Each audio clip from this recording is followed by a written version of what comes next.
There you have it. All right, let's get to the New York Knicks, gentlemen.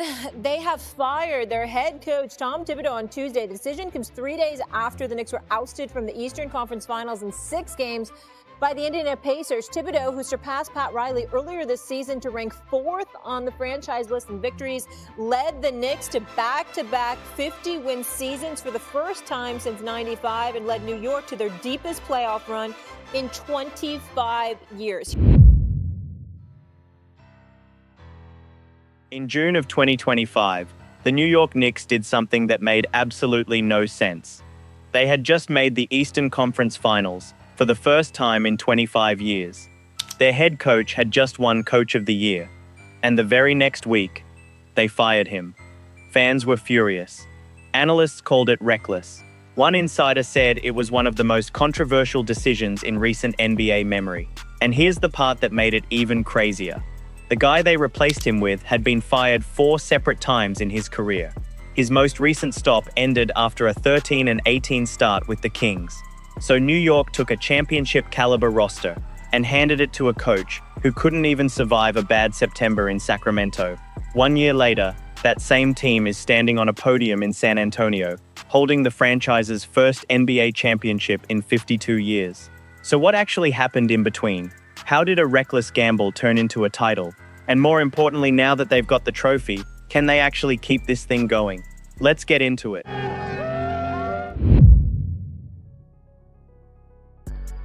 Here's what people forget about the Knicks heading into this whole saga. They weren't a bad team. That's what made the decision so insane. Under Tom Thibodeau, this roster had already climbed out of a 25-year ditch. New York missed the playoffs 7 years in a row before he showed up. He turned them into a perennial playoff team, and in 2025, he got them all the way to the conference finals. But here's where things get interesting. Close wasn't good enough anymore. Not for this front office, and not for the guy running point on the floor, Jalen Brunson. See, the year before, the Knicks had gone all in.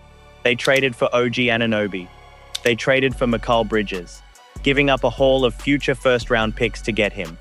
And then they made the boldest move of all. They sent out Karl Anthony Towns' entire former team's worth of draft capital to pry him away from Minnesota. That's 4 max-level talents on one roster: Brunson, Bridges, Anunoby, and Towns. Plus Josh Hart doing literally everything else nobody wants to do. When you mortgage that much of your future, nice season isn't an option anymore. You either become a contender, or the whole thing looks like a disaster in hindsight. And that's exactly the tension that was building. A roster built to win it all, that had only ever lost.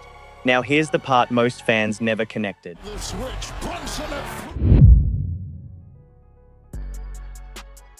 Karl Anthony Towns and Tom Thibodeau had history, and not the good kind. They'd already clashed back in Minnesota, years before Towns ever put on a Knicks jersey. So when the Knicks reunited them, it was basically a relationship with old scar tissue. And it showed. Multiple reports later confirmed that Towns raised concerns about Thibodeau directly to ownership after that Eastern Conference Finals exit. Nobody saw this coming, but it turned out the locker room wasn't fully united behind the coach who'd just taken them further than anyone in a generation. Owner James Dolan talked to multiple key players, and what he heard was enough to fire a 2-time Coach of the Year, 9 days after a conference finals appearance. With zero hesitation. It was a brutal, almost cold-blooded decision. Loyalty lost to pure championship math. And that's not even the craziest part. The man they hired to replace him? Mike Brown, a coach who'd been let go from his last 4 jobs. A coach the Kings didn't even think deserved a full season. The Knicks basically bet their championship window, the one they'd spent years and a fortune building on a guy who'd just been told he wasn't good enough somewhere else. If this doesn't work, it's not just a bad year. It's a franchise-altering embarrassment. Quick pause if you're new here. This is Scary Zone, where we break down the real story behind the NBA's biggest moments, not just the box score. Hit subscribe so you don't miss what's coming next, because this is where the story flips completely. Here's where everything changed. Mike Brown walks into a roster full of established stars and makes an immediate decision that could have blown the whole thing up. He tells Karl Anthony Towns that he's the one who has to adjust, not the offense around him. Him. In Brown's own words, when asked how he handles a superstar getting bottled up by opposing defenses, Who adjusts? KAT or me? Me, I adjust.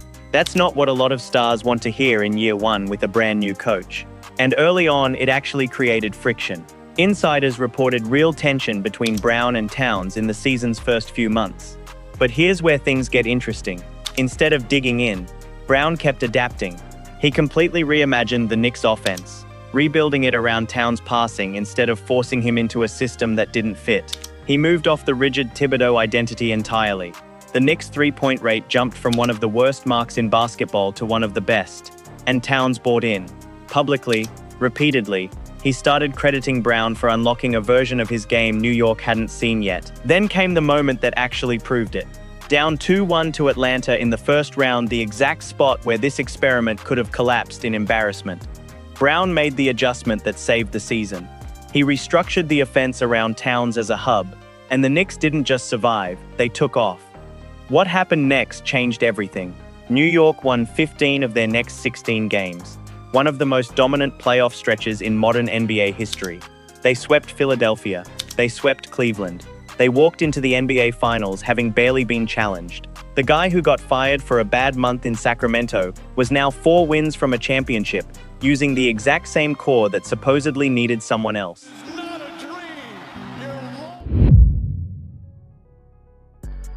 Now, you can throw stats at people all day, but here's the ones that explain why this team became unbeatable, not just that they were good. Start with the three-point rate. Under Thibodeau, the Knicks were 27th in the league in three-point attempts per game, way below league average. Under Brown, that number nearly doubled by mid-season, with nearly half their shots coming from deep. Why does that matter? Because in today's NBA, shot diet is margin for error. A team that's allergic to threes has to be perfect inside the arc every single night to keep up. A team that's flooding the floor with shooters has more ways to win, more space for guys like Brunson to operate, and a higher ceiling when the shots are falling. Then there's the box score nobody talks about. Josh Hart. He doesn't show up on a stat sheet the way a 25-point scorer does, but he's the engine underneath everything. Rebounding, deflections, the dirty work that swings playoff series. Champions almost always have one guy like that, and the Knicks had theirs the entire run. And finally, look at the timeline itself. 53 regular season wins, a sweep of Philly, a sweep of Cleveland, a finals win over San Antonio. That's not a team that snuck through a weak bracket. That's a team that got progressively more dominant the deeper they went, which is exactly the opposite of how nervous, fragile rosters perform under playoff pressure. The numbers don't just say the Knicks were good. They say the Knicks were built correctly, and it finally clicked at the perfect time.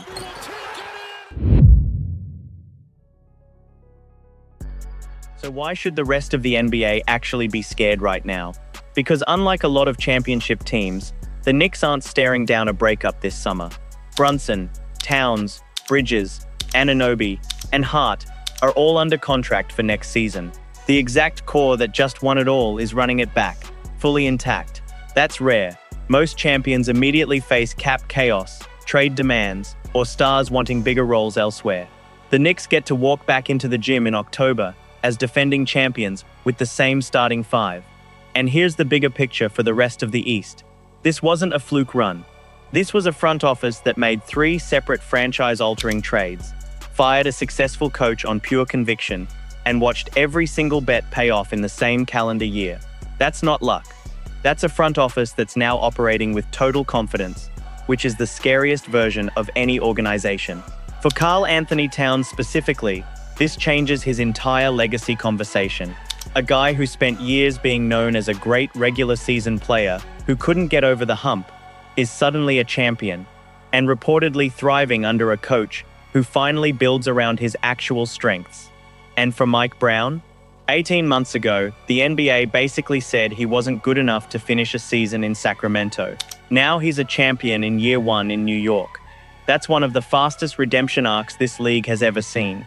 The real question now isn't whether the Knicks were good enough to win one, it's whether anyone in the East has actually figured out how to beat this version of them.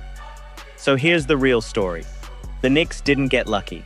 They made an uncomfortable, unpopular decision when it would have been so much easier to stay loyal, and it turned a near-miss roster into a champion within 12 months. But championships are easy to win once. The hard part is what comes next. So here's the debate. Is this Knicks core now the team to beat in the East for the next 3 years?